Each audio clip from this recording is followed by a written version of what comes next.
In a practice room at UNO's School of Music, adjunct instructor Oscar Rosagnoli plays a tune he says comes straight from his heart. To me, at least it's not a style of music. It's more of a language. You know, it's a language more like a category within this group of, oh, you have this style, and we have jazz here. It's a kind of sound that he's been playing for decades now, ever since he fell in love with the piano back at home in Honduras. So I would go to the piano and spend a lot of time with the recording, like pausing it, playing, and like, what is that chord? No, it's not quite that. You know, that's how I got to get familiar with this music. He says he's one of a growing number of musicians devoting their time and energy to Latin jazz. And tell me, what exactly is Latin jazz? Because I know if you ask anybody, you might get a different response. Yes, Latin jazz is a combination of jazz, Latin America, and Caribbean styles. That's all Latin jazz is.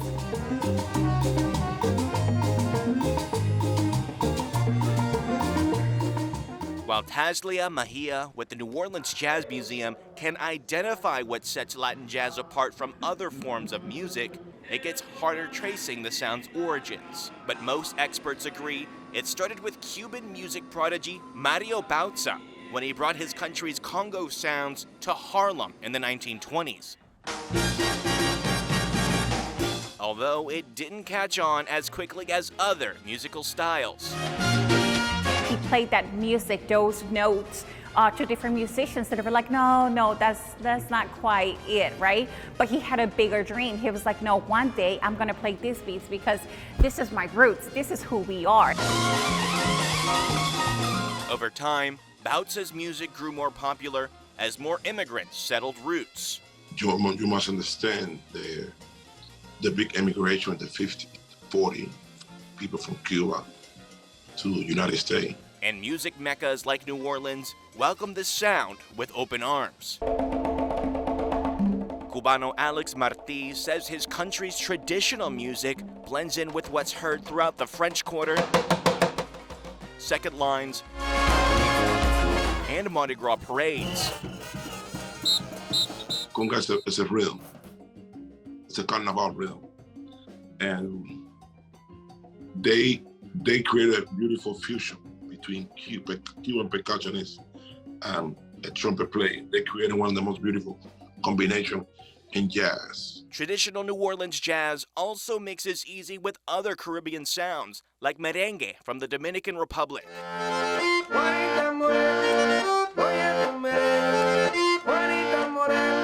Do you have like the liberty to do like improvisation on the accordion or on the tamboras or hand drums, on the guiro?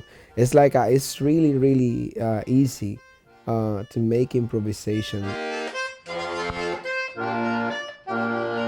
You can feel the jazz, feel the freedom, because jazz is freedom. Since 2012, Fermín Ceballos has been honoring the music that he grew up playing, but also mixing it with local styles like Zydeco and blues. Talking about influences, this is straight influences from New Orleans. Okay, you can do the three notes. I even took a crack at it just to see how the sounds all blend together. Local Latin artists say that the modern-day fusion is an echo back to Latin jazz's origins, and it's made easy with the city's love of collaboration. It's very like, hey, do you know how to play? Come play with us. It's that attitude instead of like, let's see who is the best or trying to have competitions for gigs and stuff like that. No, it's more about like, let's make music together. Artists credit their fusion work and the area's growing Hispanic population for a larger demand for gigs. This year's Jazz Fest featured 26 Latin musicians, a sign that the music is finding a home in New Orleans. It's growing. It's growing. From a long ice. Está creciendo, poco a poco. But in some ways, New Orleans' Latin jazz scene is playing catch up to some Central American countries like Costa Rica. The discipline that those musicians have, it was a whole orchestra just embracing and loving and feeling jazz. It was just, you can't beat that feeling. Mejia talks about a performance from Costa Rican musicians while on a trip for the New Orleans Jazz Museum. It's one of many that she's been taking in order to build relationships with Latin countries and showcase their work at the museum right off at the French market. We're creating different connections in Dominican Republic, in Argentina, in Puerto Rico. But artists say that they want more than just an exhibit. They want to see more school programs and workshops that can teach people how the music is played. The most rhythms and more music that we have here is the better for the city and for the young generations behind us, that they wanted to do something different. And in the meantime, musicians say that if you listen closely to their work, you can hear the historical sounds of their country and ours. Listen to it with intention. Like, listen to it and don't do anything else.